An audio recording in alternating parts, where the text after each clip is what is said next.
Hello sir, welcome to social post. Yeah! Sir, ఇప్పుడు market present అనేది చాలా డౌన్‌లో ఉన్నాయి. చాలా నెగెటివ్ బేరిష్‌గా సిట్యుయేషన్స్ ఇప్పుడు మనందరం చూసాం. నెక్స్ట్ ఈ ఇయర్ ఎండింగ్ నాటికి డిసెంబర్ 2026 నాటికి మన ఇండియన్ మార్కెట్‌లో కొంచెం బుల్ రన్ అనేది చూడొచ్చంటారా? లేదంటారా? జనరల్‌గా ఇప్పుడు ఒక 4-5 research companies like Morgan Stanley లాంటి వాళ్ళు ఏం చేస్తున్నారంటే, మన కార్పొరేట్ ఎర్నింగ్స్‌ని బట్టి ఒక నివేదిక ఇచ్చారు. బై డిసెంబర్ 2026 వరకు India may hit 33% growth in equity. In bearish mode also up to 18-19% hit అవుతుందని చెప్పారు. దానికి మనం అనలైజ్ చేసుకుంటే లాస్ట్ 2025లో కన్సాలిడేటెడ్ వచ్చిన మార్కెట్ ప్రెసెంట్ అసలు మార్కెట్ పెరగాలంటే కార్పొరేట్ ఎర్నింగ్ అనేది బాగుంది. Corporate earning markets are slaves of corporate earnings. ఇది ఇప్పటి నుంచి వస్తున్న సామెత కాదు, ఎప్పటి నుంచి వస్తుంది. మార్కెట్ ఎర్నింగ్స్ అనేది డబుల్ డిజిట్ లో ఉన్నప్పుడు, కార్పొరేట్ ఎర్నింగ్స్ అనేది డబుల్ డిజిట్ లో ఉన్నప్పుడు మార్కెట్ బై డిఫాల్ట్ గ్రో అవుతుంది. రీజన్ పరంగా మాట్లాడుకున్నట్టయితే ఒకటి ఇంట్రెస్ట్ రేట్. మార్కెట్ లో ఇన్ఫ్లేషన్ కంట్రోల్లోకి వచ్చింది. ఇన్ఫ్లేషన్ కంట్రోల్లోకి వచ్చింది అని అంటే లిక్విడిటీ పెంచాలి. రిజర్వ్ బ్యాంక్ ఆఫ్ ఇండియా ఏం చేస్తుంది? ఇంట్రెస్ట్ రేట్ తగ్గిస్తూనే ఉంది కదా. దీని అర్థం ఏంటి? ఇంట్రెస్ట్ రేట్ తగ్గిందంటే లిక్విడిటీ పెరుగుతుంది. ఇండస్ట్రియల్ గా ఏంటంటే క్యాష్ ఫ్లో అనేది ఎక్కువ అయిపోతుంది. నంబర్ 1 రీజన్ కార్పొరేట్ కంపెనీస్ కి తక్కువ రేట్లలో వడ్డీ దొరుకుతుంది. దానివల్ల ప్రొడక్టివిటీ అనేది పెరుగుతుంది. సెకండ్, జిఎస్టీ 2.0 వల్ల 28% జిఎస్టీ ఉన్న దాదాపు చాలా ఐటమ్స్ 18% వచ్చినాయి. దానివల్ల middle class and upper middle class జనాలు ఎవరైతే ఉంటారో వాళ్ళ దగ్గర లిక్విడిటీ అనేది పెరిగే ఛాన్స్ అనేది ఆబ్వియస్లీ ఉంటుంది. ఇప్పుడు ఆటోమొబైల్ మనం ఒక కారు కొంటే 28% ఉండేది, ఇప్పుడు జిఎస్టీ తగ్గింది కదా. మనకు మిగిలిన అమౌంట్ ఐదో మనం స్పెండ్ చేయడానికి లేదా మనం ఇన్వెస్ట్మెంట్ చేయడానికి ఏదో విధంగా అయితే మనం వాడతాం. థర్డ్ థింగ్ ఏంటంటే మనకి ఎక్కువగా బయట అందరూ నెగిటివ్ ఉంది మార్కెట్ అది అని మాట్లాడుకుంటున్నారు, కానీ ఎవరు కూడా కంపెనీ యొక్క ప్రాఫిట్ ని చూడట్లేదు. కంపెనీ యొక్క ప్రాఫిట్స్ యాక్చువల్ గా షేర్స్ ప్రైజెస్ ని హైలీ ఇంపాక్ట్ చేస్తాయి. కంపెనీ యొక్క ప్రాఫిట్స్ మనకు ప్రాపర్ ఉన్నందున ఎఫ్ఐఏ రిటర్న్ కూడా జరిగింది. ఎఫ్ఐఎస్ రిటర్న్స్ అనేది జరిగింది. ఎఫ్ఐఎస్ బయ్యింగ్ అనేది జరుగుతుంది. నాలుగోది the biggest opportunity in India. ఈ రోజు మీరు ఇంతకు ముందు last couple of 10 years 15 years నుంచి సేవింగ్స్ అంతా కూడా గోల్డ్ అండ్ రియల్ ఎస్టేట్ లో ఉండేది. మీరు లాస్ట్ 1.5 year 2 years నుంచి ఏమైంది? మెల్లిమెల్లిగా ఇల్లిక్విడ్ అసెట్స్ కాస్త లిక్విడ్ అసెట్ లోకి వస్తున్నారు. ఎస్ఐపి రూపంలో. ఎస్పెషల్ ఈ రోజు ఎస్ఐపి చూసినా కూడా ఆల్మోస్ట్ 30,000 crores వరకు ఎస్ఐపి అనేది మార్కెట్ లో ఎవ్రీ మంత్ పంప్ అవుతుంది. దీని అర్థం ఏంటి? ఇండియన్స్ యొక్క ఇల్లిక్విడ్ అసెట్స్ ఎక్స్ట్రా కొనుక్కున్న ప్లాట్స్ కానీ ఎక్సెస్ ఉన్న గోల్డ్ అంతా కూడా సెల్ చేసేసి మ్యూచువల్ ఫండ్ రూపంలోనో ఈక్విటీ రూపంలోనో వాళ్ళు వచ్చి ఇన్వెస్ట్మెంట్ చేస్తున్నారు. అంటే ఒక రకంగా ఎఫ్ఐఎస్ సపోర్ట్ వల్ల నడిచిన మార్కెట్ ఇప్పుడు డిఏఎస్ లోకల్ డిఏఎస్ తో పాటుగా రిటైల్ ఇన్వెస్టర్స్ వల్ల కూడా మనకు ఒక సేఫ్టీ వాల్ అనేది క్రియేట్ అయిపోయింది. మ్యానుఫ్యాక్చరింగ్ అనేది ఇప్పుడు ఒక గవర్నమెంట్ గేమ్ లాగా కాకుండా ఇది జీడిపికి పెద్ద ఇంజన్ లాగా మారింది. టెక్నాలజీ పరంగా కూడా ఓవరాల్ గా మీరు చూసుకున్నట్టయితే ఆ టెక్నాలజీ 10 years బ్యాక్ టెక్నాలజీ ఈ రోజున టెక్నాలజీ అనేది వేరు.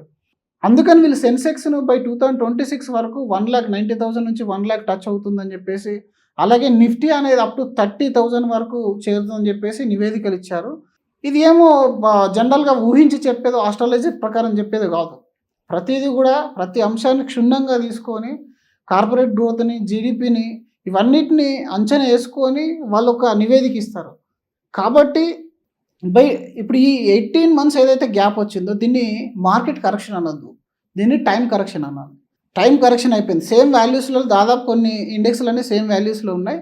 ఇంకా కొంచెం అట్రాక్టివ్గా ఉన్నవి ఏంటి small cap and mid caps మీరు చూసుకున్నట్టయితే పిఈ రేషియోలలో విపరీతమైన కరెక్షన్ అనేది జరిగి యాక్చువల్ వాల్యుయేషన్ ఫేర్ వాల్యూకి వచ్చేసినాయి.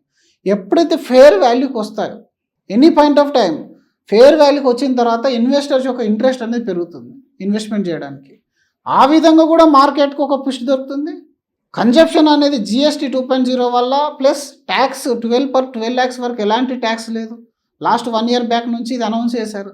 సో ఇప్పుడు వాళ్ళందరూ కూడా ఎంతో కొంత అమౌంట్ సేవింగ్ రూపంలో మిగిలింది కదా. ఇప్పుడు మీరు ఆ మిగిలిన అమౌంట్తో మీరు బయట ఎక్కడ ఖర్చు చేసినా అది మార్కెట్కు యాడ్ అయినట్టు.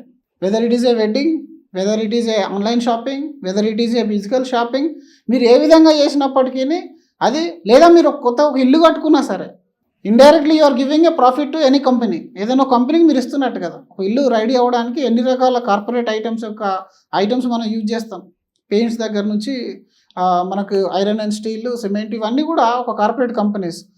సో ఇలా కన్సాలిడేటెడ్గా చూసుకున్నట్టయితే ఓవరాల్గా ఒకటి ఇన్వెస్టర్స్ పెరిగారు, ఇంట్రెస్ట్ రేట్స్ అనేది తక్కువ అయిపోయింది, ఎస్ఐపి రూపంలో ఒక వాల్ అనేది క్రియేట్ అయిపోయింది, ఎఫ్ఐఏ బయింగ్ అనేది స్టార్ట్ అయిపోయింది, and mid cap companies small cap companies యొక్క వాల్యుయేషన్స్ అనేది ఫేర్ వాల్యూకి వచ్చేసినాయి.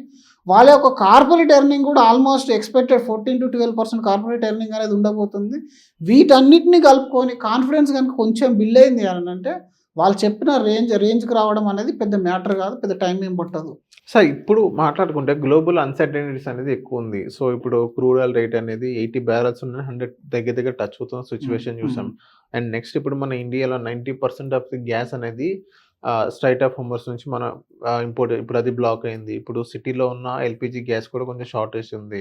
సో ఇలాంటి సిచ్యువేషన్స్లో, ఇలాంటి అన్సర్టనిటీస్లో సో ఈ మొత్తం మళ్ళీ రికవర్ అవ్వాలంటే మళ్ళీ 6 months టైం పడుతుంది, ఎంతో ఇది చేసినా కానీ, ఇప్పుడు మళ్ళీ బ్యాక్ రావాలన్నా కానీ. సో అలాంటి సిచ్యువేషన్స్లో కూడా ఇప్పుడు మార్కెట్ మళ్ళీ 33% వరకు మీరు గెయిన్ అవుతుందని మీరు చెప్పారు. ఇలాంటి సిచ్యువేషన్స్లో కూడా 33% గెయిన్ అవుతుంది అంటారా? లేకపోతే ముంటిగా ఇప్పుడు ఓవరాల్గా మాట్లాడుకోవడం వేరు, ఇన్ రియాలిటీ ప్రాక్టికల్గా వేరు. సో థియరిటికల్గా వేరు, ప్రాక్టికల్గా వేరు. సో ప్రాక్టికల్గా ఇది పాసిబుల్ అవుతుంది అంటారా? జనరల్గా ఇప్పుడు మనం ముందే చెప్పాను, మనం ఇది ఏదో ఊహించి చెప్పేది కాదు. మార్కెట్ గురించి ఎప్పుడైనా సరే, ఇప్పుడు మీరు కోటక్ సెక్యూరిటీస్ కానీ, మోర్గన్ స్టాన్లీ కానీ రిపోర్ట్ కనుక మీరు డీటెయిల్గా చదివినట్టయితే అసలు వీళ్ళు ఎక్కడి నుంచి ఎక్స్పెక్ట్ చేస్తున్నారు. ఇప్పుడు సెన్సెక్స్ 1 lakh టచ్ అవుతున్నాడంటే ఏదో గాల్లో మాటలు చెప్పడం కాదు, దానికి ప్రాపర్ స్టడీ చేసి ఉంటారు, దాన్ని ప్రాపర్ రీసెర్చ్ చేస్తుంటారు. ఆ లెవెల్స్ని ఆధారంగానే వాళ్ళు అది చెప్తారు తప్ప మనకు ఇప్పుడు కరెంట్ ఇష్యూస్ అనేటివి టెంపరీ ఇష్యూస్, ఇవి పాసింగ్ క్లౌడ్ లాంటివి. బయట కంట్రీస్లో ఇంటర్నేషనల్ ఈ జియోగ్రాఫికల్ టెన్షన్స్ వల్ల ఎప్పుడైతే ఈక్విటీ పడుతుందో అది ఎప్పుడైనా టెంపరీ. డొమెస్టిక్గా ప్రాబ్లం ఎప్పుడైతే అవుతుందో అది కొన్ని రోజులు ఉంటుంది. But end of the day ఏది ఎన్ని జరిగినా, ఇప్పుడు కోవిడ్ కంటే డేంజరస్ సిచ్యువేషన్ అయితే కాదు. మనం ఎక్స్పీరియన్స్ అయినాం కదా, కోవిడ్ ఇంతకంటే డేంజరస్ సిచ్యువేషన్ క్రియేట్ చేసింది. అప్పుడు people are lost confidence, but in 7 to 8 months it was recovered. అది ఎలా జరిగింది? అసలు అనుకున్నా మనం మాస్క్ లేకుండా కాదు, కనీసం ప్రాణాలతో బయట తిరుగుతాం అనే గ్యారంటీ లేకుండే. ఒక ఫార్చునేట్ చాలా మంది ప్రాణాలతో ఉన్నాము, కానీ ఆ రోజు సిచ్యువేషన్ ఎలా ఉండే, అసలు లైఫ్ అండ్ డెత్ సమస్య ఆ రోజు. ఇంకా ఈరోజు ఎల్పిజి సమస్య, ఈరోజు మనకు డీజిల్ సమస్య, ఇవన్నీ 1-2 ఇష్యూసే. కానీ ఆ రోజు అసలు లైఫ్ అండ్ డెత్ కదా, పర్సన్ బయటకు వెళ్ళి వచ్చేదా గ్యారంటీ లేదు. అలాంటి సిచ్యువేషన్లో ఉన్నప్పుడు మార్కెట్ 38% కరెక్షన్ అయ్యి 70% బౌన్స్ బ్యాక్ ఇలా అయింది. ఆ రోజు మనం కాన్ఫిడెన్స్ లూజ్ అయ్యి ఉంటే ఆ నెగిటివ్లో మన అమౌంట్ అనేది లాస్ చేసుకొని బయటకు వచ్చినాం. చాలామంది చెప్తే వినకుండా బయటకు వచ్చేసారు, లాస్ బుక్ చేసుకున్నారు. దోస్ ఆర్ బిలీవ్, ఎవరికైతే లాంగ్ టర్మ్ మీద ఇండియా యొక్క ఈ జీడిపి మీద, ఇండియా యొక్క గ్రోత్ స్టోరీ మీద బిలీవ్నెస్ ఉంటుందో, ఇప్పుడు 2027లో మనం జపాన్ను ఓవర్ క్రాస్ చేస్తున్నాం అంటే ఇలాంటి ఇష్యూస్ అన్ని పరిగణలోకి తీసుకున్న తర్వాతనే ఈ రీసెర్చ్ అనేది చెప్పడం జరుగుతుంది. జపాన్ ఓవర్ క్రాస్ చేస్తుందా ఇండియా కాదు, మనం జపాన్ ఓవర్ క్రాస్ చేయబోతున్నాం. 3rd largest ఎకానమీ అవబోతుంది కదా మనం జీడిపిలో. అలాగే మీరు వికసిత్ భారత్ లక్ష్యాలు కూడా రివ్యూ చేసుకున్నట్టు చూడండి. జీడిపి గ్రోత్ అనేది మీరు అంచనా వేసి చూడండి. ఎలా అంటే మీరు న్యూస్ ఫాలో అయినట్టయితే మీకు అంత ప్రాపర్గా అనిపిస్తుంది. ఒక వన్ సైడ్ న్యూస్ ఫాలో అవ్వదు ఎప్పుడు కానీ. కంప్లీట్ న్యూస్ ఫాలో అయిపోయారు అనుకోండి, గవర్నమెంట్ యాక్షన్స్ మీరు అర్థం చేసుకొని, ఇంటర్నేషనల్ యాక్షన్స్ మీరు అర్థం చేసుకున్నట్టయితే మార్కెట్ మీద కాన్ఫిడెన్స్ వస్తుంది. డెఫినెట్గా ఏదేం జరిగినా సరే తినడం, తాగడం, బతకడం అనేది ఆగదు. ఏదైనా జరగనివ్వండి. ఇప్పుడు అక్కడ బాంబులు వేస్తున్నారు, అలా అని చెప్పేసి అక్కడ కంప్లీట్గా ఎకానమీ పడిపోయిందా? ఇరాన్లో కానీ, ఇరాక్లో కానీ పడిపోలేదు. ఎందుకంటే అవి జరుగుతూనే ఉంటాయి. అట్లాంటి మనం కూడా కార్గిల్ ఫేస్ చేసాము, ఇండో చైనా యుద్ధం ఫేస్ చేసాము, కోవిడ్ చూసాము. వీటికి మార్కెట్కు టెంపరీగా స్వింగ్ అవుతుంది. బయట ఎట్లా అయితే ఇక్కడ స్వింగ్ అవుతూనే ఉంటుంది. ఎందుకంటే కాన్ఫిడెన్స్ లూజ్ అవుతారు. జనరల్గా మన మార్కెట్ ఒకప్పుడు FIS మీద డిపెండ్ అయి ఉండేది. ఫారెన్ ఇన్స్టిట్యూషనల్ ఇన్వెస్టర్స్ ఎవరైతే డబ్బు మన ఇండియాలో ఇన్వెస్ట్మెంట్ చేస్తారో వాళ్ళ మీదనే డిపెండ్ అయి ఉండేది. బట్ వాళ్ళు ఇప్పుడు ఎంత సెల్ చేస్తారో అంత బయింగ్ జరుగుతుంది ఇండియన్ డొమెస్టిక్లో. ఇప్పుడు ఇండియాలో SIP ఇంత గ్రో అవుతుంది, ఇంత లిక్విడ్ అసెట్స్ బయటకు వస్తున్నాయి. ఈ లిక్విడ్ అసెట్స్ అన్ని లిక్విడ్ అవుతున్నాయి అంటే దాని అర్థం ఏంటి?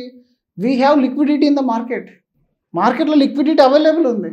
దానివల్ల మీరు ఎంటర్ప్రీనర్స్ గ్రో అవుతారు. ఇంత లిక్విడిటీ ఉంటేనే కదా ఏ బిజినెస్ అయినా నడిచేది. ఇప్పుడు ఈరోజు ఒక ఈవెంట్ చేయాలంటే కొన్ని 100 కోట్లు ఖర్చు అవుతున్నాయి కొన్ని పెద్ద సెలబ్రిటీ ఈవెంట్స్కి. వాళ్ళంతా ఎక్కడి నుంచి అక్యుములేట్ చేస్తున్నారు, వాళ్ళ బిజినెస్ బాగా నడుస్తున్నాయి కాబట్టి. లిక్విడిటీ అనేది మార్కెట్లో ఉంది. అన్సర్టనిటీ అనేది టెంపరీ. ఓకే. అండ్ అన్సర్టనిటీ అనేది ప్రతి విషయంలో ఉంటుంది. ఇప్పుడు ఈ రోజులో మార్కెట్ ట్రంప్ మార్నింగ్ లేసి ఏదైనా ఒక ట్వీట్ పెట్టేసిందంటే మార్కెట్ మళ్ళీ ఒక 2% కరెక్షన్ అయ్యే ఛాన్స్ ఉంటుంది. బట్ స్ట్రాంగ్గా గ్రో అయ్యేది మార్కెట్ అప్ సైడ్. మార్కెట్ ఎప్పుడైనా సరే డౌన్ సైడ్ వెళ్ళదు, అప్ సైడ్ వెళ్తూ ఉంటుంది. కానీ కరెక్షన్లో వెళ్తుంది. అప్స్ అండ్ డౌన్స్లో గ్రోత్ పైకి వెళ్తూ ఉంటుంది. ఇవన్నీ టెంపరీ ఇష్యూస్. మనం 6 నెలల్లో డిసైడ్ చేసుకోలేం కదా మన ఇన్వెస్ట్మెంట్ డబుల్, త్రిబుల్, 10 టైమ్స్ రావాలి మన ఇన్వెస్ట్మెంట్. మన ఫోకస్ ఏంటి? మన అమౌంట్ 5 రెట్లు 10 రెట్లు కావాలి.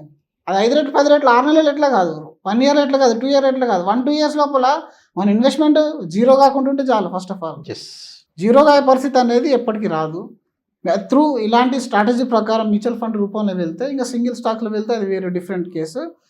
బట్ ఇలాంటి టైంలో ఎస్ మీరు అన్నట్టుగా మరి ఇన్ని ఇష్యూస్ ఉన్నప్పుడు నేను ఒక స్టాక్ను బిలీవ్ చేసి తీసుకోవచ్చా అంటే అది మేబీ రిస్క్ అవుతుంది. ఎందుకంటే సింగిల్ స్టాక్ మీద ఇప్పుడు డిపెండ్ కాలేము. అది ఎలా బిహేవ్ చేస్తుంది, ఆ ఇండస్ట్రీ ఎంత ఎఫెక్ట్ అవుతుంది అనేది తెలియదు. కాబట్టి కన్సల్టేటెడ్గా ఒక ప్రాపర్ డైవర్సిఫైడ్ పోర్ట్ఫోలియోలో సేఫెస్ట్ వేలో ఉన్నారంటే మాత్రం డెఫినెట్లీ మీరు లాంగ్ టర్మ్ ఉన్న గ్రోత్ అనేది తీసుకోగలుగుతారు. Any situation today is temporary. Okay. So thank you sir మా సోషల్ పోస్ట్ వచ్చినందుకు. Thank you.